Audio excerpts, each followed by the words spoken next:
On this episode of Survive and Thrive 8791, I welcome Tom Demmin to the Buck and Honey's remote studios. Tom has been a trusted radio voice in Reedsburg, Wisconsin for over 30 years, calling high school games and connecting with so many communities. Behind the mic, Tom faced a much deeper battle, supporting his wife Tricia through a 12-year fight with breast cancer. On January 4th, 2023, she lost that fight. Tom hopes his story will help those who will experience the loss of a loved one. This will be a good one. Here we go. Good morning, good afternoon, good evening. What is up wherever you are or whatever you are doing? I hope you're having a great day. Welcome to another episode of Survive and Thrive 8791. I'm your host, Coach Decora. We are in the Buck and Honey's remote studios on the east side of our great capital city of Madison, Wisconsin. You can listen to the podcast on Spotify, Apple Music, iHeartRadio, and YouTube at Survive and Thrive 8791. You can follow the podcast on Facebook at Survive and Thrive 8791. The podcast. Don't forget to hit that subscribe or follow button wherever you listen to the show. Leave me a comment if you liked what you heard. If there's a topic or a guest who would love to tell their story, email me at tdecora@gmail.com. Glad you could join us today. Our mission is to share stories and conversations that make you cry, laugh, and think, stimulating emotions, creating laughter, and inspiring the mind. A new episode will air on Monday and Thursday morning, featuring a wide range of guests. The podcast will touch on many subjects, such as, but not limited to, grief, loss of a loved one, recovery, professional setback, mental illness, success despite challenges, etc. Our guests will share how they learn to survive and thrive. This is where we get into the guest episode and guest intro. I got my good friend Tommy Demmin over here. But according to the internet, and the internet never lies. And the internet is always right, 100%, correct, Tom? 100%. Unless you're in my house. I don't need the internet. Oh, really? I don't need Google. I don't need Alexa. I have my wife, and she's always right. According to an AI, artificial intelligence overview, punch that in there, approximately 400,000 men become widowers in the U.S. each year. Today, I welcome Tom Demmin to the Buck and Honey's remote studios. Raised in Middleton, Wisconsin, Tom attended Middleton High School and is a proud Cardinal, where he wrote football stories for the local paper and was a manager for the basketball and baseball teams.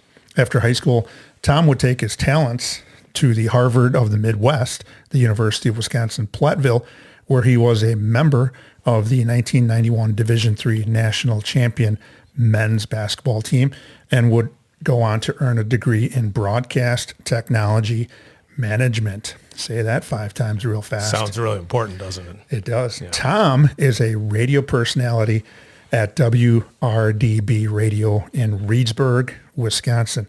Today, I am so glad you could join us, Tom Demmin. What is up? Thanks for having me, Tim. What is up? You and your big city traffic. The big city. Love the Beltline. Love the interstate. It's really fun. It's very beautiful this time of year, isn't it? Going 10 miles an hour, you can see everything. Well, having grown up in Middleton, actually, this is kind of a little lead into is how is Madison and Middleton different than when you grew up back in the early 80s? Yeah, it's one city now, isn't it? You throw in Verona and throw in Sun Prairie and Fitchburg. It's all one city. Back then, you could tell when you entered one and left the other. Now it's all one big metro area. I'm sure the people of Middleton or reciprocate Wanakee, where you grew up and where I taught, there is some green space there, although it's starting to shrink. It is filling up, isn't it? It's filling in the gaps with houses and whatnot, but we have to digress a little bit. Okay. We got to get this out of the way. Yeah, I thought you would.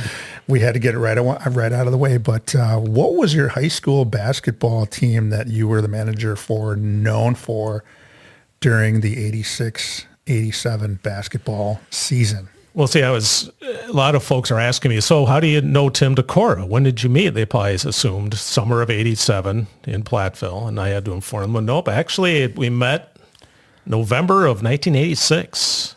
November of 86. I do remember that. A merry band of basketball players got on a bus at Middleton, drove up Highway 12 to the merry men to the Den, a glorious gym at the former high school in Wisconsin Dells, to take on the mighty Chiefs. You can't see me, but I'm crying inside right now.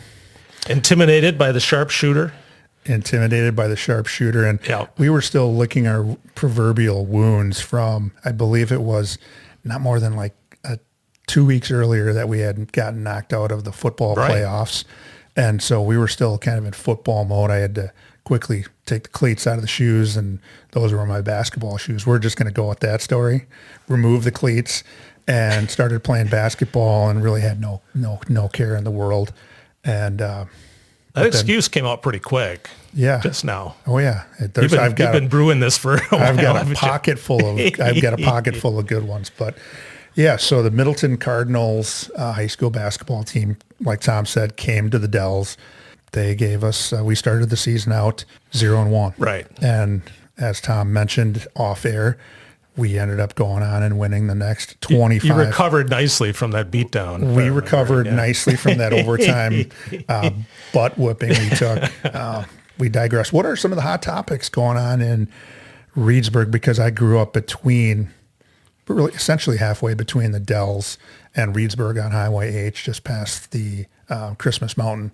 What is going on in Reedsburg this time of year? We talked about how Madison is expanding. I think Sauk County is expanding too, with Dells and Reedsburg and Baraboo. Pretty soon in the next 50 years, they might meet in the town of Delona, the three cities. So it's a lot of road construction going on. We just had a Just a Game built, or is now leasing a bubble field house. That's been real popular, and working on some streets, as most communities are this time of the year. Well, I think I've seen that meme, or certainly I've heard it before, that there are 4 seasons just about everywhere else. Yeah. Except there's 5 seasons in Wisconsin. And see, people look at me and I'm like, what do you mean 5 seasons? Well, I said there's spring, summer, fall, winter, and construction season. Absolutely. You're not wrong. No. Then we've got the the holiday Christmas tree. I think we can, it's my show, so we can say Christmas tree. Okay. But then there's also that little yellow cone that signifies the start of that. Throwing their cousins the barrels and the lights and everything. Yes. Very fun. I love it. So with spring and summer right around the corner, what are you looking forward to this spring and summer? I'm looking forward to not having to put coats on. Okay. I'm very fatigued about trying to stay warm. It seems like winter is lingering on a while. Well, if you're like me, I usually like to pack on about an extra 10 to 15 pounds in November and December, right in that big banquet season. And I'm usually pretty good until, about an hour. I got to run it off a little bit. You like to do it, or it ends up being? I like to put it on. I don't like to take it off. It's work.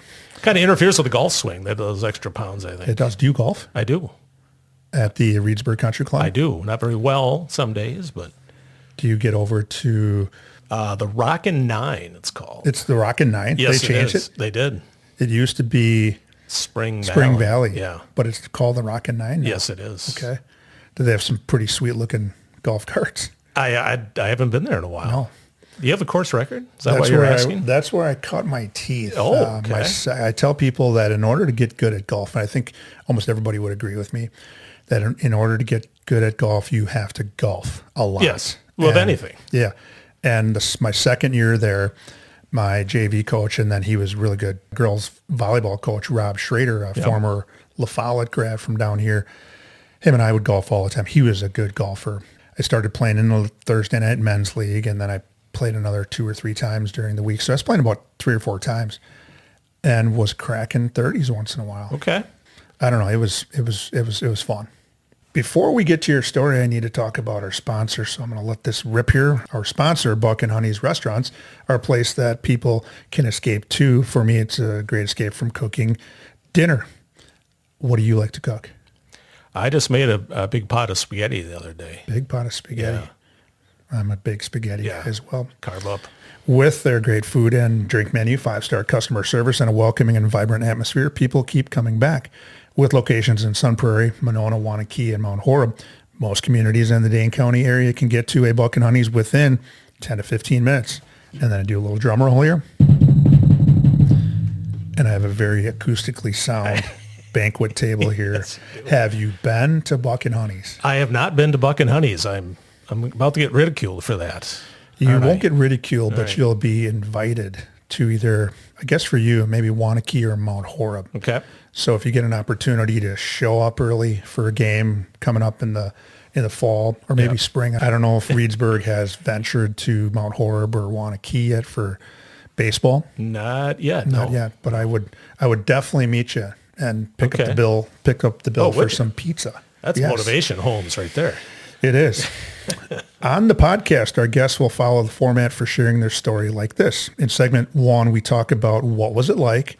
So we'll talk a little bit about Tom's history, what happened to get Tom on the podcast.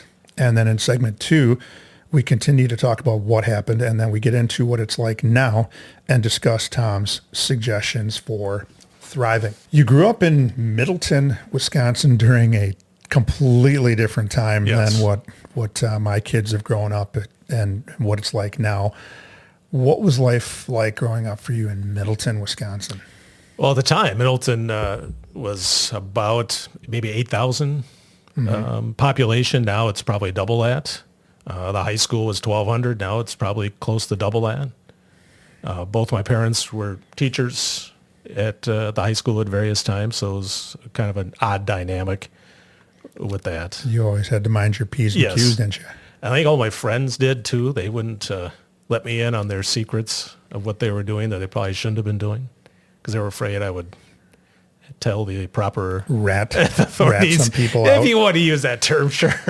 I think, unfortunately, my daughter and my 2 sons would probably be right there with you as far as not always being included in every single thing. But they had their strong group of kids that probably spent a lot of time at your house, so they probably knew what they could and couldn't do. Yeah. So tell our listeners about your family growing up. You were the only child. Yes, this is true. Only show in town. And I remember your dad when I first moved to Wanakee. He had just recently retired, and so he was subbing in Wanakee. I know him, but our listeners don't. So tell us about your parents. Yeah, my dad taught at a number of schools in the state, finished up at Middleton, 36 years in the math department. He also taught at what is now St. John's Military Academy down in Lake Geneva, Northwestern down in Lake Geneva. And my mom taught at Oregon and at Middleton as well. So they were both math teachers. Dad was from Sheboygan. Mom was from Atlanta, and they met in New Jersey. Really? I'm just trying to visualize Sheboygan, Hotlanta, and they met in New Jersey. Yes. Where at Atlantic City? No, it was in, ironically, Madison, New Jersey. Oh, Madison, New Jersey. There's a math conference of some kind, and they met and stayed in contact. And they started working on the Pythagorean theorem, and the rest is history. The rest is history. And somehow Dad persuaded Mom to leave the Deep South and spend her years and winters in Wisconsin. Yeah, that's quite the opposite, polar opposite, because it can get really steamy down in. So speaking of Atlanta, then did you have to go down there during the holiday season? Some Christmases, usually 2-3 weeks in August before school started. So I spent most Augusts when I was a kid down there. Trekking back and forth between here and Atlanta. Yeah, that was a fun ride too. No AC, 2-lane highways. Were you sitting in back of the station wagon looking backwards? Yeah, I tried not to. Yeah, that was fun. Middleton High School, class of 1987. By the way, that is a great year. Yeah. And that's the 87-91. That's the reason for the 87. Yeah. You're a proud Cardinal, and you were involved in sports from a different kind of avenue. Tell us about that. Yeah, falls I spent in the press box at games, writing for the Middleton Times-Tribune, the weekly Middleton paper, and had some successful years that stretch. Oh, yeah. I think there's a state championship in 83. Yeah. And then winters and springs. Kurt Gunlock. Yeah. Good friend of mine now. Yeah. And then winters and springs with basketball and baseball, taking stats and making sure everybody was where they needed to be and enjoying life. So you took a look at that and you thought maybe in college, what am I good at? Yeah. What do I like to do? And you just kind of kept doing it in college then. So you would, after high school, you would attend and we joke about this now, but we have a firm belief Absolutely. that University of Wisconsin Platteville is the Harvard of the Midwest. University of Wisconsin Platteville. What was the lure to Platteville? Well, it was two-pronged, Tim. Communications is what I wanted to major in, and they had one of the best communications departments At the time. At the time. Ironically, don't have a communications anymore. And secondly was basketball. And the coach down there, he turned out to be okay. He knew my high school coach, and Harry Nielsen, and decided that I was coming down there. He could put me to work as a manager with the squad. And the rest is history. It's definitely history. And we talked about you. So that's where you and I became friends. Yes. With all your time spent in the men's basketball program, and me being a former coach, coaching football and basketball in high school, we always had, this was always part of the preseason meeting with the players and the other coaches, is that we paid just as much respect to the managers as we do the coaches. They're like the second, they might even be the most important people there, because oftentimes they're there before practice starts. They're there during practice doing stuff that they're supposed to do. And then they're also there after practice. Was that kind of the sense that you got from Coach Ryan? Yeah. During your time there? Yeah, it was a total respect. I thought you had to do your deal and make sure you fulfilled everything. But as long as you were on top of everything, it worked out fine. Just like as a player, Tim, right? As long as you were doing your job, it was okay. So where did you find then? Because you were at practice. If we were there 2.5 hours, 15 minutes before, 15 minutes after, and then the 2-hour practice, and we're out of there in 2.5 hours, you're probably there maybe 3.5 hours. Yeah. Where the heck did you find time to experience getting behind the mic, which led to your career? I like to joke I majored in basketball instead of in communications. And you had minored in communications. That's right. I was able to work it in during the regular school day. Took a couple of classes in the morning, worked at the campus station for an hour, perhaps in the middle of the day, and then made my way to Williams Fieldhouse in the afternoon, and then did some more at night too once practice was done. So were you doing some of the stuff on air? I know some of the guys that were behind the camera and in front behind the mic for the TV and the sports that they showed. Did you do some stuff on air in the broadcasting booth? Yeah, in the studio, Yeah. Absolutely. That was more of the midday, the noonish time, and then I just thought of this. I had a Sunday night show. Oh, you did? Yeah, 5:30 to 6 Sunday nights. That almost sounds like caddy day at the pool. Gave you 30 minutes. What did you talk about in your 30-minute deal? I forget, what was it? Super Sunday something it was called. It was a half-hour show. We just wrapped up the week. What went on during the week. Who was sitting shotgun with you? I think it was a rotating basis. They didn't want one person to spend too much time with me, I guess. Oh, it was your show. Yeah, right. Oh, it was, okay. Yeah.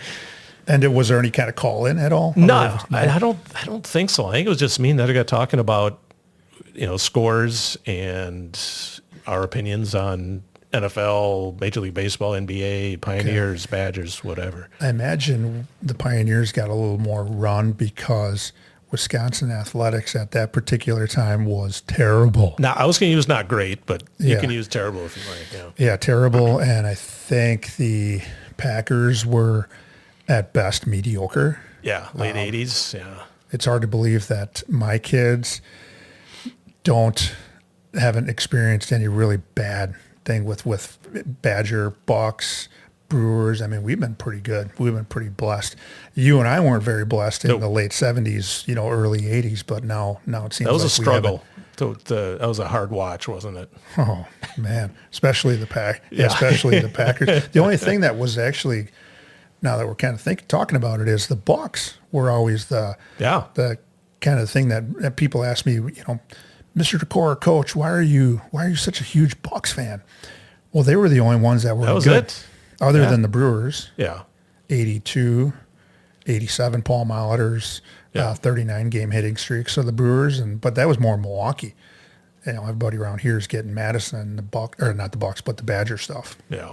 After college, you get into the radio business. So you go from, you take your experience at UW Platteville and dive in right away, and you had a couple of stops before you got to Reedsburg. Right. Go ahead and hit on those. Yeah, I started out that first year after we graduated, worked at the station in Platteville, very part-time. Was able to do some games, broadcast some play-by-play, weekend nights, weekend afternoons, just to get some experience. And that was from maybe the fall of 91 to the fall of 92-ish. Give me some teams who you covered. Well, Platteville.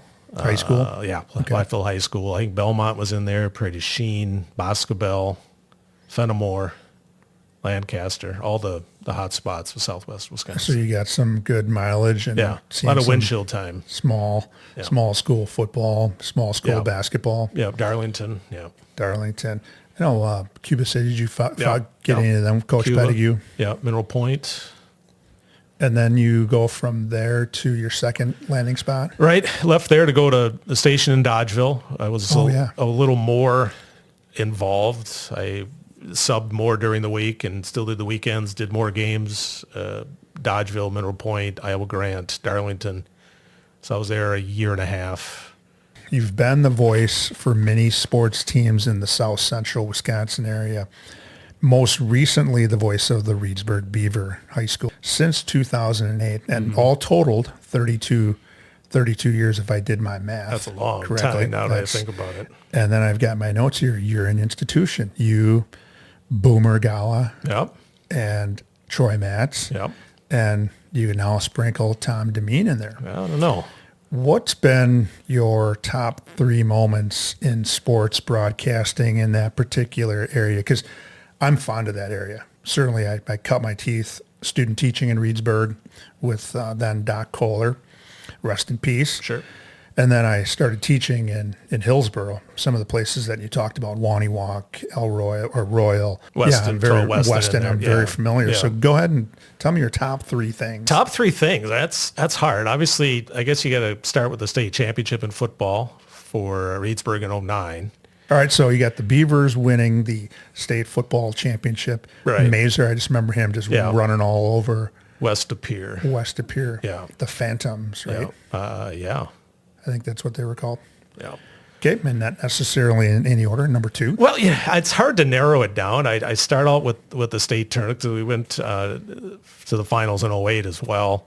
Also a state baseball trip thrown in there and 3 state trips for girls hoops. But yeah, those were memorable, but I'm trying not to be boring for you, Tim, but just the day, every game is fun in its own way.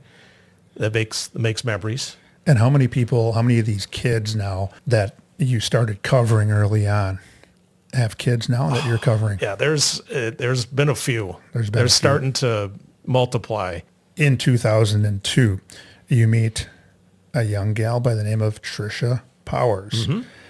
And not more than 2 years, about 2 years later, you tie the knot with Tricia. Tell us how that all came about. I mean, I saw the cliff notes in a little write-up. Online.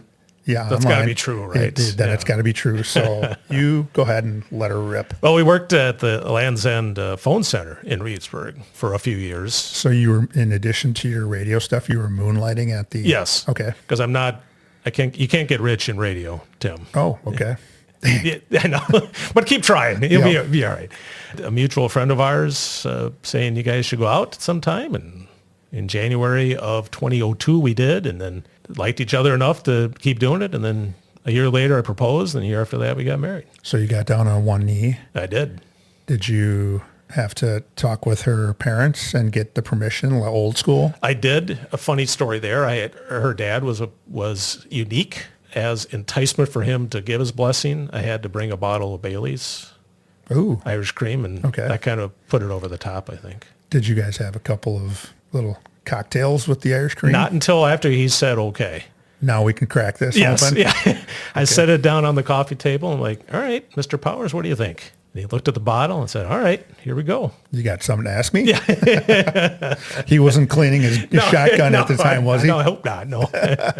Talk about those first couple of years of wedded bliss. Mm-hmm. She wasn't necessarily involved in sports. She was more of on the stage, if I remember correctly. Yeah. So talk a little bit about, I mean, it probably took some coaxing. It's like polar opposites. people on stage got their stage people in sports are love those sports. Somewhere along the line, somebody had to cross over. Yeah. And I'm guessing it was both of us. It was, okay. Yeah. She loved the Brewers from the get before we met. Yeah. So that was her dipping her toe into the sports world. She didn't love them like I did. Like she'd watch the games, but not really follow it. She never was a football fan, a Packer fan. She got too nervous watching games. I've heard people say that. Yeah. Okay. And on the other side, we went to some plays in Chicago, some musicals. We saw Wicked back when it first came out, and went to movies. She loved movies. So it was a pretty quick crossover, I think. Turnabout is fair play. So you're enjoying, life is going well. 9 years into your marriage in 2011, you and Tricia receive the news no one wants to get, and that is a diagnosis of cancer, and in particular, breast cancer. What were those first hours and days like? Because if there's somebody that's listening to the show and they see the title of the show, of this episode, and they find out that, hey, there's this guy, you got to listen to Survive and Thrive 8791. There's a guy named Tom Demmin. He says some really, really good stuff that I think will help somebody who has a wife that gets breast cancer. Tell us what those first hours and days like when you got that news. January 17th, 2011. It was about 12:30 in the afternoon. She was at school, third grade teacher. Okay. And she had gotten a call from her doctor after finding a lump and having a mammogram. And the results came back positive that it was breast cancer. And so she called right in the middle of the school day and let me know. And it was like someone took a sock of nickels and hit me right in the gut. It just takes the breath right out of you. And I remember being speechless. I'm not speechless very often in my life, thankfully, but that was very sobering on a lazy Tuesday afternoon at about 12:30 in the afternoon. It's just one of the last things you expect to hear. Mm-hmm. But ironically, I remember I was watching TV at the time, and one of the characters on the show I was watching had just gotten the diagnosis of breast cancer on the show. So that double freaked me out a little bit, but I was able to get my bearings and said, all right, what do we do? What's next? What are we going to have to battle with? And off we went.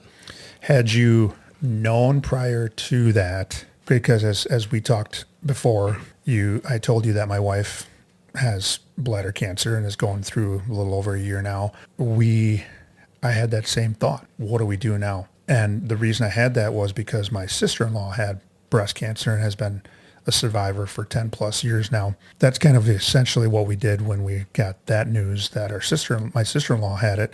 There was some tears shed and how could this happen? And based upon that, my wife and I talked a little bit about it, and then, okay, well, what do we got to do? We also she started asking questions about it. So let's go back before you get the diagnosis, because I think it's important for women to hear what other women were doing. Did your wife taking a shower, women are told to do self-examinations. What started that whole ball moving forward? Exactly what you said, in the shower and felt a lump and asked me to come over and check it. And I thought, yeah, that feels like a lump. So she had had regular mammograms since then, or before that. Doing the regular physicals too. Right. Yeah.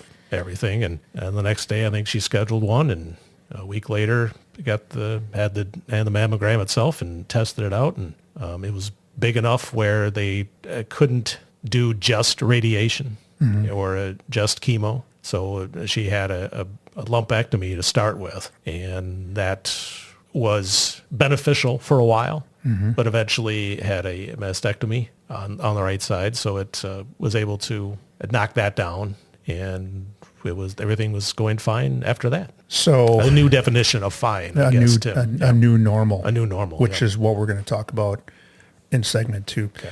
You two had each other to lean on. And I think this is important for woman's side. The female side, they're just used to talking to other gal pals, friends about what's going on. From the male side, the husband side, besides her, did you have any guy pals that you were talking with and kind of let the cat out of the bag that, hey, Tricia, we got some bad news? Talk about that a little bit. That's a good point you bring up, Tim. You don't know who your friends are until you have a situation like this. I thought I had a bunch of close friends, but this discovery really cemented that. In fact, they were coming to me, not just my other guy pals, but friends, some mutual friends and some female friends of mine that we had met at Land's End. They offered their sympathies and help, and who needs a ride, who needs a meal, and you'd be surprised who comes out of the woodwork. And if you're a good friend, you will come out of the woodwork to help someone like that. Because our listeners want to hear the coping skills you use to get through this, because there is a mental health component, I need to talk about our sponsor one more time. So Buck and Honey's has been with the Survive and Thrive 8791 crew since the beginning, with 4 locations in the Madison area. One is always near. People ask why Buck and Honey's. Owner Tom Anderson places a high priority on the mental health of his employees. He has a mental health professional available for them should they need support. I don't know how many businesses go above and beyond their EAP, Employee Assistance Program, but Buck and Honey's does. In 2011, Tricia Demmin is diagnosed with breast cancer. After a 12-year battle on January 4, 2023, Tricia would lose that battle and heaven would gain an angel. In segment 2, you'll hear how Tom Demmin has survived and thrived since. So please stay tuned. Don't change that dial. You're not going to want to miss segment 2 of Survive and Thrive 8791. We will be back. If you, a loved one, or someone you know is experiencing a physical, mental, or emotional crisis, there is help and resources out there. Contact NAMI, the National Alliance on Mental Illness Helpline, at 1-800-950-6264.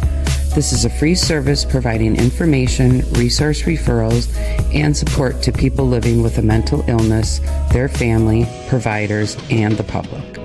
United Way 211 is available 24/7, 365, and offers free confidential assistance. They connect people with the local programs and services that can help. Dial 211. Emergency Crisis Services, dial 911. The Suicide Prevention Lifeline, dial 988. To connect via web, chat, visit suicidepreventionlifeline.org. Along with those numbers, there is help. You just need to say 3 words. I need help. Now, back to the show. We are back. Welcome back to segment 2 of Survive and Thrive 8791. I'm your host, Coach Tim Decora. The podcast is where I feature guests who share their story in hopes of helping others who may be struggling with what life throws at them. Tom Demmin is here to share his story about how he has coped after losing the love of his life, Tricia, to metastatic breast cancer in 2023. He hopes his story will help others who might be in a similar situation to survive and thrive just like he has so far. Since the show has a mental health component to it, you shared in the bio that you sent me that you suffered from some anxiety, dealing with the unknown, and as well as some depression at times as you realized there was going to be a new normal. Yeah. So let's talk about the anxiety first. What was going on? Well, I think most of that was just the unknown of what the next 3, 6, 9, 12 months will look like. What's next? What do I have to do? What do I need to take care of? I knew she was going to pass for not just leading up to her death, but 12 years. I knew at some point she'd die prematurely. That might sound a little dark, but so I had time, Tim, to prepare mentally, but still it was tough for that first stretch. But I guess just staying busy. I continued to work just to keep my mind occupied as much as I could. Looking back, I might have taken some time off at work to kind of fix my brain a little bit, but I was able to make it through and staying busy and keep doing things, but also limiting my time of settling the estate. Do one thing a day. Don't let it overwhelm, and just because you can always do something tomorrow. So I talked to guests about the fact that you can lean on friends. People can come over, spend an hour or two with you. You can go to games, get in a car and come to Badger basketball or Badger football game. But when you're by yourself, when it's you get dropped off and you walk into the house and those feelings come back in. Did you feel like you needed to do something? Did you kind of have that racing mind? Were you thinking about your own health? What was going through your mind when it was just Tom? Yes to all of those questions, Tim. Check. Yes. Yes. Yes. The quietness of coming home after broadcasting a game or going to a Badger game and coming home with it being dark and quiet, that got me a few times. But then I realized that, she's in a better place now. Tom, you got to plug forward. Let's do something and stay busy and keep living life. Otherwise, two people die. So who did you lean on for support? You had that group of people initially when you got the diagnosis. Mm-hmm. And then after January 4, 2023, who were you specifically kind of leaning on then for support? Well, a lot of my coworkers would pick up the slack. I mentioned Boomer Gala. Shout out to the Chiefs. A ton of friends.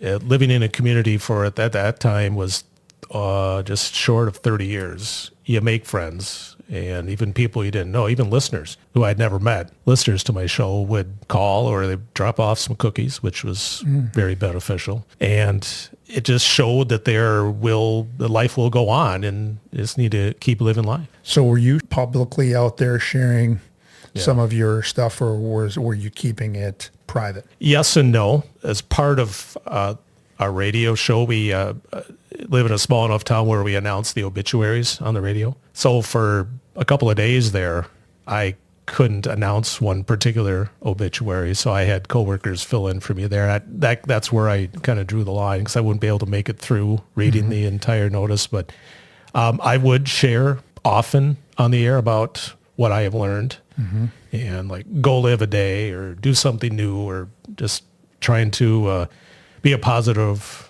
influence on my listeners, which I think I accomplished. So did your mental health start to improve? Oh, yeah. When you started to be open about it and talk about it more? Did you find people, we talk about coming out of the woodwork, were there people sharing with you, here's what I did when this happened?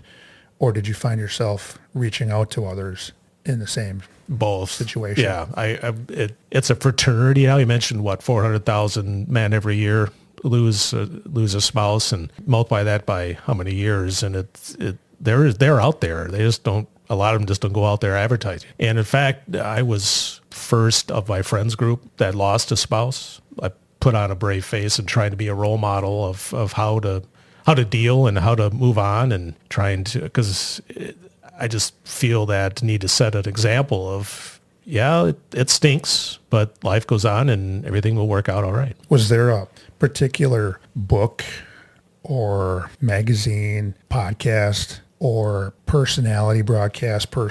sports broadcaster that you got some good information from out there at all? I don't recall that. But just, I guess, in general, I was looking for positives, whether it be in an article online or in a book, or if I'm reading a book and there's a death of a character, like I mentioned with the TV show earlier, if there's a death of a character in the book, the writer has a paragraph tribute to it, I'll read that twice. It really resonates differently after you lose someone like that. Lyrics to a song, Tim, I mean, they hit differently than before.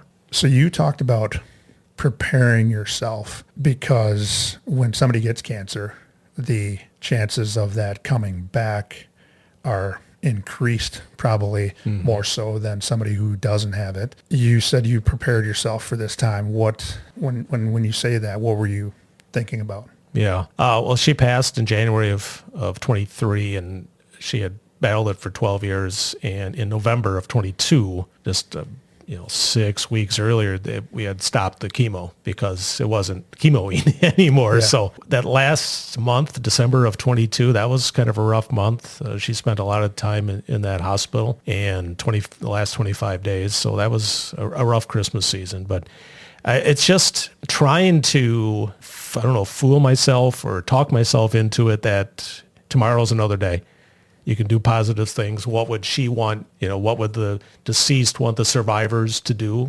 Sit there and cry and be depressed for a while? Yeah, but move on and maybe she can be a role model for me and for others too. Yeah, when you started talking about Tricia stopping chemo, Yeah. I immediately flashed back to my Aunt Bridge, and she got breast cancer 6 years ago and metastatic, came back about a year and a half or maybe 2 years ago. She said, I'm done. I'm not going to do the chemo because Yep. some people can tolerate it. She didn't, and then she didn't want to go through the last X number of days feeling like crud. Yep. We all had to take a deep swallow, and It was her decision, not yours. it was her decision. Yep. And so how do we celebrate? The hugs were a little longer. The visits were a little longer. The I love yous came out a lot more. And, I saw her a couple of days before she passed and went up to her house in Baraboo, and knowing that could be the last time was always a little bit tough. But at the same time, I would say, hey, I'll be back in a couple of days. So, hang in there. Yeah. From 2011, there have been various rounds of chemo and rounds of radiation and lumpectomy and the mastectomy. And after a while, it just, the side effects were worse, and it wasn't doing any good. So her decision, and the doctors suggested it, and you just have to let them make that call. It's their body. When is enough enough? Right. That's kind of what I got out of it, and with my aunt, and that's kind of what I'm getting out of it with you. And it's going to make that time, if it ever happens, I will be prepared because of our conversation that we've had in the past and our conversation today. And I hope that somebody will get something out of what we've talked about today, because I think it will benefit somebody. I hope so. Currently, you are in your 32nd year at WRDB. That is a long time. They haven't changed the locks on the door, my friend, and they keep giving me a paycheck every 2 weeks. And you are I do have a text, though. I got to see what that's. You are the voice of many. I'm sure you got a text right now, and they're probably asking, hey, you're on the podcast. Where can we get this? Is it live? This is true, yeah. Is it live? Tell us about it, Tim. Yes. Where can people hear this? Tell us. Of course, if you're talking about it now, they're already listening to. Yes. Yeah. Tell us how that's been going. 32 years. Yeah. How's it been going? Yeah, it's fun. Beats working for a living, doing morning drive time and newscasts and sportscasts and play-by-play. And I have a daily interview show with community members and politicians. And it's interesting knowing things that people tell me. I like talking to smart people because they make me smarter. Oh, really? So that's why I hope to do Osmosis. here. I hope to do this for you, Tim, today. You're making me smarter right now. That's my point. Yeah, but just talking with people in all seriousness that are knowledgeable and passionate as interview guests, just makes the interviewer's job so much more fun and easier. Something that just popped into my head as I can see you interviewing somebody who's talking about the septic system in the city public works. You probably know a little bit about that. I know a little about a lot of things. But as long as the septic guy is knowledgeable and passionate, you're going to enjoy talking to him. Retirement. What comes to mind when I say retirement for you? The next chapter eventually, right? Do you have something in the works? Are you thinking about it? Well, closer to the end than the beginning. You and I are the same age, and you retired from real life, a couple years ago now, too? Last year. Yeah. Yep. So it's on my mind. I'm not digging ditches, not laying asphalt, not physically taxing something. I'm good at it still, and I enjoy it most days. Don't like getting up at 4 a.m, middle of January when it's 10 below. But once I get into work and I can talk with people and talk to the public, it's great. So I would assume you subscribe to the quote, if you enjoy what you're doing, you'll never have to work a day in your life. Absolutely. Kind of like teaching in a way, right, Tim? Kind of like teaching, yes. That's why both my parents were teachers, so they never worked a day. You are impacting the world and Reedsburg and the surrounding area with what people want, news. And then you're an engaging personality who can engage other people and maybe draw some of those things out that sound boring to probably no one, but your guests make it sound really, really good. Contribute to society. To society. Yeah. This is where the subscribers, followers, and listeners take out the notebooks, pens, pencils, and jot some things down. Here are Tom's 5 suggestions that have allowed him to survive and thrive while having a wife go through breast cancer treatment and then eventually losing his wife to breast cancer. Here's what you shared, and I'm going to toss these in underhand softball style, and I'm going to have you go ahead and hit these. Okay. And I got my torpedo bat ready for your New York Yankee torpedo bat. Okay. I will say I'm going to give you 2 minutes to talk about each of these. And of course, if you need to talk more, okay. You've got great content so far. Right. So 2 minutes is a long time. 2 minutes is a long time. Okay. And you would know, I'm telling you, your business, I know. Right? My internal clock will run out, off. I think. Yeah. Okay, here's what you shared. 5 suggestions to thrive, survive, and thrive. Number 1. I think you need to continue to think of your spouse regularly. Mm-hmm. Go ahead and hit that. Well, especially the longer you two have been together, the more memories you have. And no matter where your life takes you, what the path is like, that was always part of your life. Tricia and I knew each other we were together for 20 years. So that's 40% of my life so far. So it's hard to eliminate that, even if I tried, and I'm not trying to. And it's lots of memories, good and bad and otherwise, that are stuck in my brain, stuck in my life, that for better or for worse sometimes, that I will conjure up on occasion. I imagine you're triggered by all kinds of things. Smell of popcorn. Right. Being in the theater. Yeah. The crack of a bat, being at a Brewer game, and sights and sounds probably get you thinking about her. On certain songs, basis. Certain TV shows that we'd watch. Certain movies, yeah. Number 2, say their name when telling stories. I like that. Yeah, keep their name in your mouth. You always hear about keep my name out of your mouth, but keep their name in your mouth instead of saying she or my late wife. Use their first name. I'll say Tricia did this, Tricia did that, just to keep her name alive. Alive, yeah. I'm just going to say that. And I did have I started a scholarship fund in her name, so for kids that want to be a teacher when they grow up, so that will live on too, and that'll keep her name in people's thoughts too. Yeah, love it. Yeah. Number 3, donate money and time to causes that they held dear. Absolutely. I mean, it's just because they're no longer with us, their thoughts and their efforts are still with us.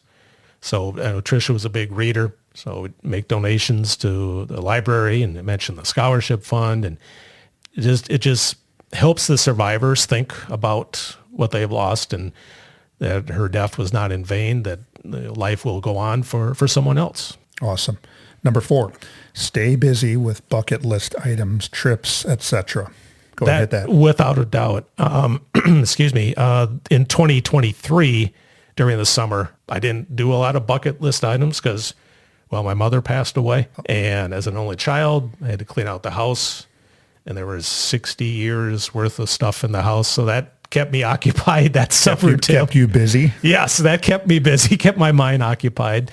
So we got the house sold in the fall of 23. So last year in 2024, got a lot of bucket list things knocked off the list. All right, we're going to take 90 seconds. Okay. Go ahead and give me 3 bucket list items. 3 bucket list items that I have done or have not done? That you did. That I did that summer. Went to a Brewers game in Atlanta. Okay. With a club suite, all the food included. That was really nice. Check. Okay. Went to Door County. Almost had a hole-in-one at Peninsula State Golf Course. Check. Almost a check. Almost a check. Yeah. Maybe this summer I'll check that off. Yeah. Once I get a hole-in-one, I might just leave my clubs on the course on the hole and leave. Not a mic drop, but a club drop. Or a club drop. Like when wrestlers leave their shoes on the mat, I'm just leaving the golf clubs on the course. I love it. And number 3, a year ago, I don't know if it's a bucket list or not, but the first time I did not have a Christmas tree. Really? Yeah. Did you go with the Festivus pole? I did a little bit, and I had a lot of miniature trees lined up because I was not in the Christmassy frame of mind in 23. That's okay. But I had, decorations. I played Christmas music at work. And so I don't know if that's a reverse bucket list item or not. But this past year, I went with the tree again. I want to go Christmas tree less. Yes. So that's... Just see what it was like. And I didn't like it at all. So I made the effort to haul the artificial tree up and decorate it and went through the effort to do it. You'd be surprised how much you would miss the tree when it's not there. Oh, yeah. Because my mom was a big Christmas tree fan, and so was Tricia. And number 5. But also live a life that they wanted for you. Absolutely. just because they passed doesn't mean you have to stop and slow down. You pay tribute to them. But, I still have probably a third of my life to go, and you never know where that path will lead, and do some things that they always told you should do and wanted to do. I've heard of those people saying somebody lost a mother and should they play in the football game, basketball game, get on stage. And I think everybody does, because you know what? That's what my mom would have wanted me to do. Right. Tricia would have wanted you to go to Door County, and she would have wanted you to go to all of your favorite baseball places in the world and keep living life. Gosh darn it. Yeah, absolutely. Got to do stuff. I love it. Don't stop living. What a great episode. I'm so glad you could join the Survive and Thrive 8791 crew today. Your story and how you thrived after the struggles of losing a loved one, especially a spouse, is heart-wrenching a little bit and inspiring. Your story reminds us all to have coping skills or mental health tools in the toolbox when something like cancer can alter a life. And unfortunately, cancer does not discriminate. Nope. Males, females, young, old. Yeah. So despite what has happened over the last 10 to 14 years, you haven't let that stop you or prevented you from living life. And I'm darn glad for that. I think we, the Platteville basketball family and the Reedsburg people and the Middleton people, and your friends and good buddies. I think we're all darn glad for that. Yeah, everybody, a lot of people reached out. And if I didn't say thanks, if they're listening today, thanks for reaching out. Continue to reach out. And not just the days and weeks afterwards, but forever. Yes, you've survived and thrived. Our call to action, Tom Demmin just shared his story and what it's like to lose the love of his life, his wife, Tricia. He has learned to cope and continues to live life on his terms and kind of on her terms a little bit. Mm-hmm. Here are Tom's suggestions that helped him survive and thrive that time. Number 1, you need to continue to think about your spouse regularly. Number 2, say their name when telling stories. I really like that. Number 3, donate some money and time to causes that they held near and dear to their heart. Number 4, stay busy with the bucket list items, trips, etc. And number 4, but also live a life that they wanted for you. Final thoughts as we close another great episode of Survive and Thrive 8791. Are there any final thoughts, Tommy? Well, continue, survivors, continue to be role models for your group of friends or just in public. I mean, stay positive. It might seem dark at times mentally, but it gets better. It doesn't get good, but it gets better. And you just got to continue to live life. Otherwise, you're just stuck in the mud. Can you tell us quick where we can hear Tom Demmin on a regular basis? Give us the call letters. On a regular basis. News director, a 6-station cluster in the Reedsburg and Dells area. WRDB, WBOO, WNFM, WAUN, WNNO, WDDC. Online at magnum.media. And various links on each station at that website, and the Magnum Media app too. The Magnum Media app. Yeah. Okay. Well, I really enjoyed our time here, and what makes this kind of so special is that I heard a little more, peel back some of the onion and heard some things that I knew on the surface, but now, having heard the story and some of the things you went through, I hope I never have to use these coping skills. But if I do, I know where to go and who I can trust on helping me out for some of this stuff. So you got my number, man. You're not only helping me, but you're helping our listeners as well. On our next episode of Survive and Thrive 8791, we will have another amazing guest in the Buck and Honey's remote studios who will share how they learn to survive and thrive. If you have a story to share or you know someone who does, please reach out to me at tdecor@gmail.com. Until next time, hang in there with whatever you happen to be going through, and with hard work, dedication, and determination, you can survive and thrive. Until next time, take care.